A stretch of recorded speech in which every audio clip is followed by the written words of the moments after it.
Hello po sa inyong lahat mga ka-crypto. Ako po si Pinoy Crypto Trader at sa video na ito ay atin pong pag-uusapan ang requested na review rito ni ka-crypto dito kay NX Ra at saka kay Octa Space. Pero unahin po muna natin si NX Ra or NXRA. Yan, sa isang hiwalay po na video dito kay Octa Space. Kaya ayan, bago po tayo magpatuloy ay nais ko lamang po munang bigyang linaw ang aking disclaimer kung saan ang nilalaman po ng video na ito ay hindi po ito isang financial advice. For education and information purposes lamang po ang layunin nito. Maliban po dito ay nais ko na rin pong magbigay babala na wala pong kahit anumang group chat ang Pinoy Crypto Trader. Yan, para kay ka-crypto dito, reviewin po natin ang NXRA. Ayan, ang tinatawag po itong Alliance Black Nexera. Kaya yan, NXRA. Yan, tumangat po yung kanyang presyo ng napakataas nitong nakalipas na araw, 43.79%. Ayan, ang grabe po yung kanyang inakyat. At yung kanyang market cap ay ayan, malusog naman po. Top 309 po siya. Nasa 94,606. Ayan, tumataas yung kanyang market cap. Nasa 94 million na po siya, 94.6 million. Yung kanyang trading volume naman ay nasa 3.1 million dollars. Kaya ayan, malusog naman po yung kanyang market cap at saka kanyang volume, trading volume. Ayan, gumagamit po siya ng Ethereum contract. Ayan, meron po siyang mga social media na Twitter, Discord at saka chat. Meron po siyang rating na 4.0. Binigay po ni Cyberscope ay napakataas yung kanyang rating, 4.5. Kay Certic naman po ay nasa 3.5. Mataas na rin po yan. Kaya yan, okay na okay po itong si Nexera pagdating pa lamang dito sa mga characteristics niya rito, mga base sa mga datos niya dito kay CoinMarketCap. Kaya ayan, medyo kulang nga lang tayo ng information dito sa pagpapakilala kay Alliance Black Nexera. Kaya ayan, bisitahin po natin yung kanilang website. Ayan po ang kanilang website. Ayan, kitang-kita natin na fini-feature nila ang decentralized na tokenized markets.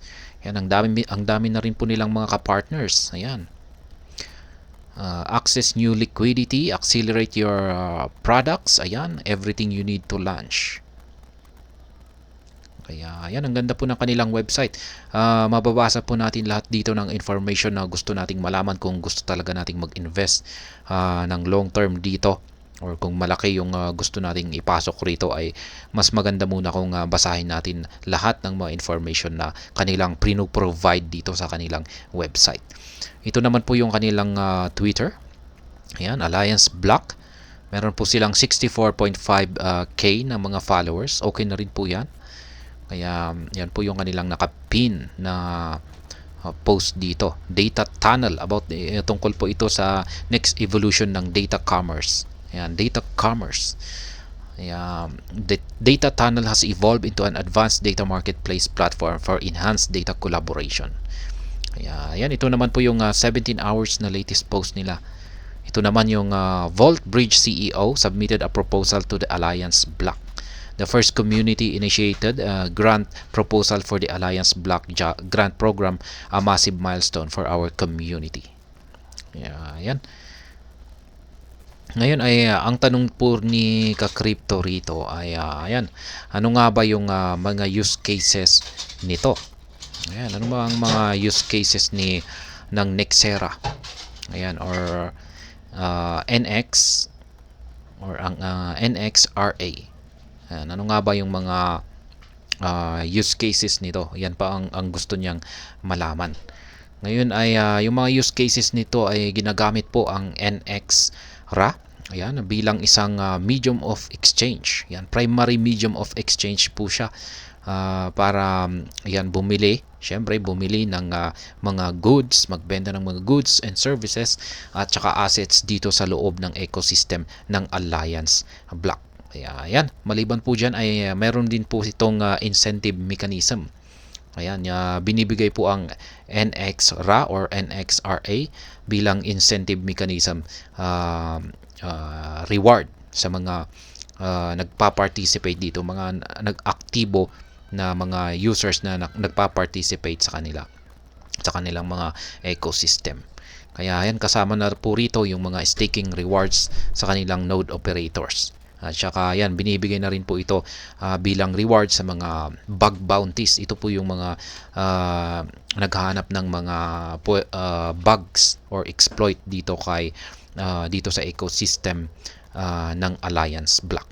Maliban po dyan ay ginagamit na rin po ang NXRA yan, bilang governance token. At alam naman po natin siguro kung paano gumagana yung governance token na ito.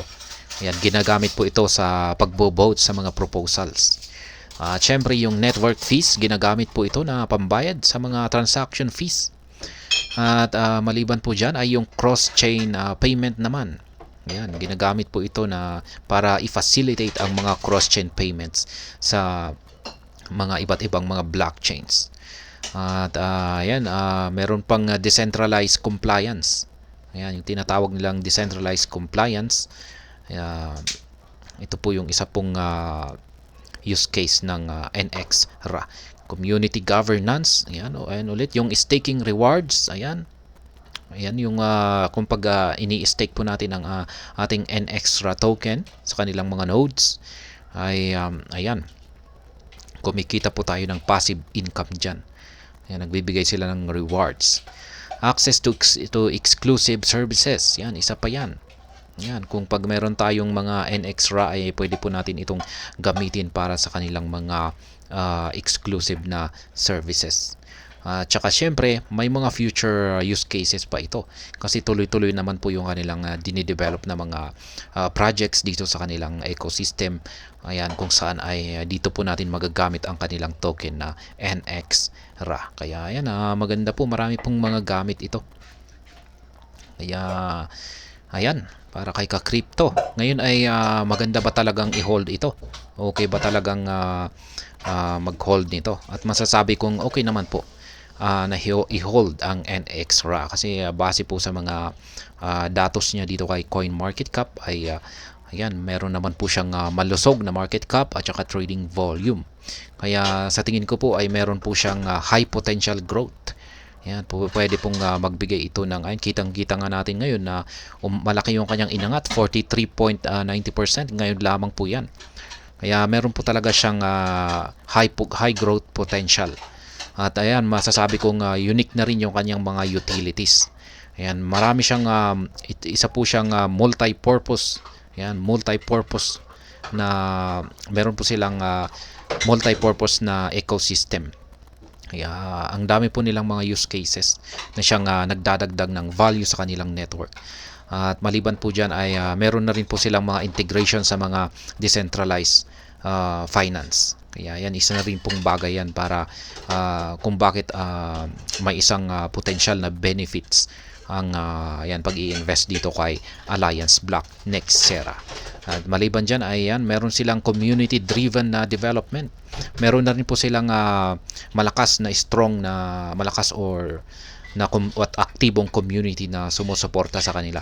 At ito talaga ang higit na makakatulong sa long-term success ng NXRA token na ito. Kaya yan, maliban po dyan ay meron lamang po silang limited na supply ng NXRA token. Ayan, limitado lamang po ito. Kaya kung paghabang yung limitado na ito ay yung limit ng kanyang total supply na ito ang siyang magdudulot ng scarcity nito para umangat yung kanyang presyo. Kaya yan po yung mga nakikita ko na mga factors, mga potential benefits kung bakit maganda pong mag-hold dito kay NXRA. Ayan, para kay crypto na nagtanong dito. Yung Octa Space ay isa pong hiwalay na video. At ayan, hanggang dito na lamang po tayo sa video na ito. Sana po ay inyong nagustuhan ang aking paliwanag dito. Kung inyo po itong nagustuhan, pakiclick lamang po ang like button nito. Para naman po sa mga bago lamang dito, kayo po ay aking inaanyayahan para mag-subscribe. Pakiclick na rin po ang bell icon nito dahil ito po ang siyang magsisilbing notification nito sa mga bago kong videos na akin pong ina-upload sa aking YouTube channel na ito. Marami pong salamat sa panonood. Ingat po tayo lagi at God bless po sa ating lahat.